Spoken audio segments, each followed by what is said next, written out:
Criminology के outline के अंदर जो हमारा नेक्स्ट टॉपिक है वो है punitive and reformative treatment of criminals.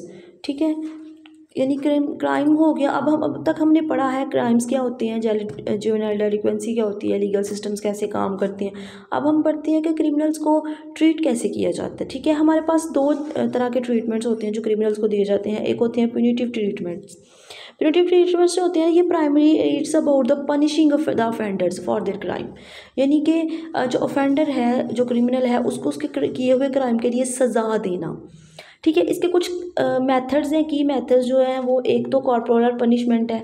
Corporal punishment जो होते हैं ना ये involve physical punishment as a penalty of wrongdoing. जो रॉन्ग डूइंग हो गया उसकी फिजिकल पनिशमेंट, यानी कि विपिंग, कैनिंग, मारना। ठीक है, और ये सारे इसमें आती हैं। ठीक है, लेकिन इसके हवाले से ना कुछ कंसर्न्स है। कॉर्पोरल पनिशमेंट एक हमारे पास लीगल सिस्टम्स के अंदर एक ट्रेडिशनल तरीका रहा है हमेशा, लेकिन क्रिमिनोलॉजी के अंदर इसको कुछ चैलेंजेस का सामना है, इसको कुछ क्रिटिसिज्म्स का सामना है। For example it's the human rights violation. ठीक है, ये ह्यूमन राइट्स जो है उसकी वायोलेशन समझी जाती है कि किसी को आप इसी तरह फिजिकल तरीके से टॉर्चर नहीं कर सकते, चाहे वो एक क्रिमिनल है। ठीक है, फिर ये इनइफेक्टिवनेस है। ये समझा जाता है कि कॉर्पोरल पनिशमेंट्स जो हैं ये इनइफेक्टिव हैं, ये बहुत ज़्यादा आपको हेल्प आउट नहीं करती जो रिहैबिलिटेशन सेंटर प्रोसेस में। ठीक है, कॉर्पोरल पनिशमेंट लेने वाले जो क्रिमिनल्स हैं वो क्रिमिनल बिहेवियर को गिव अप नहीं कर सकते। ठीक है, उनको ये मोटिवेट नहीं करता कि वो अपने क्रिमिनल बिहेवियर को छोड़ दें।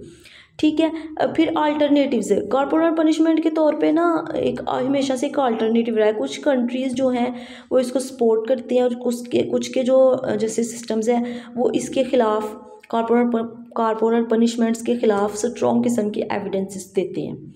ठीक है, नेक्स्ट हमारे पास जो मेथड है वो है इम्प्रिजनमेंट्स। इम्प्रिजनमेंट का मतलब होता है किसी को जेल में बंद कर देना।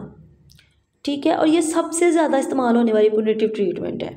इसमें क्या किया जाता है कि क्रिमिनल्स को जो है उनके रॉन्ग डूइंग के लिए करेक्शनल फैसिलिटीज़ में भेज दिया जाता है। जेल, असल जो जेल में का जो कॉन्सेप्ट है वो एक करेक्शनल फैसिलिटीज़ का है, लोगों को वापस पॉजिटिव बिहेवियर्स की तरफ लेके आने का। इसके जो एस्पेक्ट है इसमें डिटेरेंस है।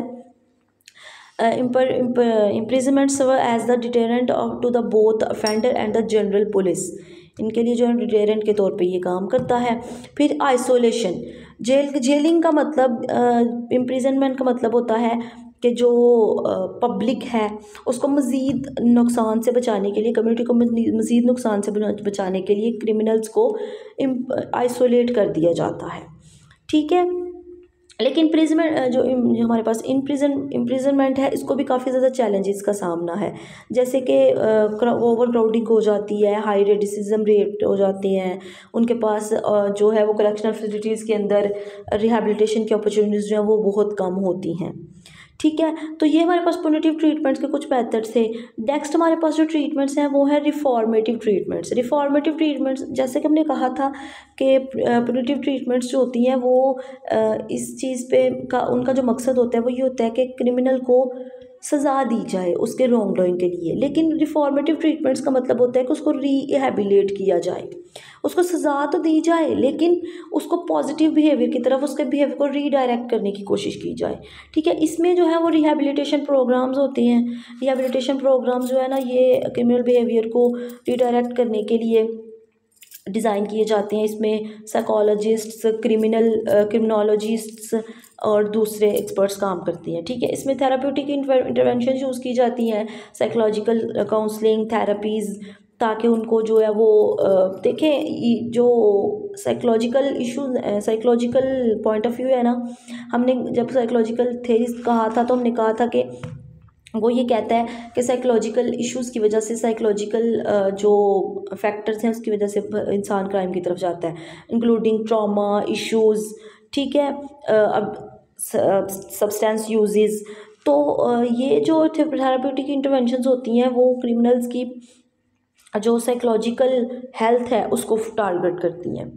फिर इसमें एजुकेशनल एंड वोकेशनल ट्रेनिंग्स दी जाती हैं, उनको जॉब स्किल्स का सिखाई जाती हैं, ताकि जब वो आप उनको प्रिजन से बाहर भेजें, रिहैबिलिटेशन से बाहर भेजें, तो वो एक उनके लिए एक एम्प्लॉयमेंट अपॉर्चुनिटी हो। ठीक है। इनको लाइफ स्किल प्रोग्राम सिखाए जाते हैं, जैसे कि anger management, financial literacy, TC, इस तरह की चीज़ें सिखाई जाती हैं जो उनको नॉर्मल फंक्शनिंग ऑफ लाइफ में हेल्प कर सकें। ठीक है। थर्ड टाइप ऑफ जो ट्रीटमेंट्स होते हैं जो उनको क्रिमिनल्स को दिए जाते हैं वो है कम्युनिटी बेस्ड ऑल्टरनेटिव्स। जब ऑफेंडर्स को कम्युनिटी में भेज दिया जाता है ताकि कम्युनिटी जो है वो उनको पॉजिटिव बिहेवियर की तरफ लेके आए। इसमें प्रोबेशंस होती हैं, ठीक है, उनको प्रोबेशन पे छोड़ दिया जाता है, एक सुपरवाइज प्रोबेशन होती है, अकाउंटेबिलिटी होती है उसमें, ताकि वो जो उसकी रिहेबिलिटेशन चल रही है उसको वो कम्युनिटी के अंदर इम्प्लीमेंट कर सके। ठीक है। ये देखने के लिए उसको भेजा जाता है कि उसको इस मकसद से भेजा जाता है कि ये देखें कि वो किस हद तक पॉजिटिव चेंज अपने बिहेवियर में लेके आता है जब उसको कम्युनिटी में भेजा जाए। ठीक है। फिर इसमें जो है वो रिस्टोरेटिव जस्टिस प्रोग्राम्स होते हैं, emphasising repairing the harm caused by the crime through dialogue. हमने पहले बात की थी कि जो होते हैं विक्टम्स और ऑफेंडर्स और कम्युनिटी, उनके दरमियान डायलॉग्स के ज़रिए जो उसको हार्म को कम करने की कोशिश की जाती है। तो ये कुछ ट्रीटमेंट्स हैं जो क्रिमिनल्स को दिए जाती हैं। हमने पढ़ा प्यूनिटिव ट्रीटमेंट्स हैं जिनका मकसद होता है कि जो क्रिमिनल है उसको सज़ा दी जाए। हमारे पास जो है वो रिहेबिलिटेशन ट्रीटमेंट्स हैं जिनका मकसद होता है कि उसको उनके बिहेवियर को रिहेबिलिट किया जाए, रीडायरेक्ट किया जाए। और हमारे पास कुछ कम्युनिटी बेस्ड ट्रीटमेंट्स होती हैं जिनके अंदर जो है वो कम्युनिटी को इन्वॉल्व करके उनके बिहेवियर को क्रिमिनल्स के बिहेवियर को पॉजिटिविटी की तरफ लाया जाता है।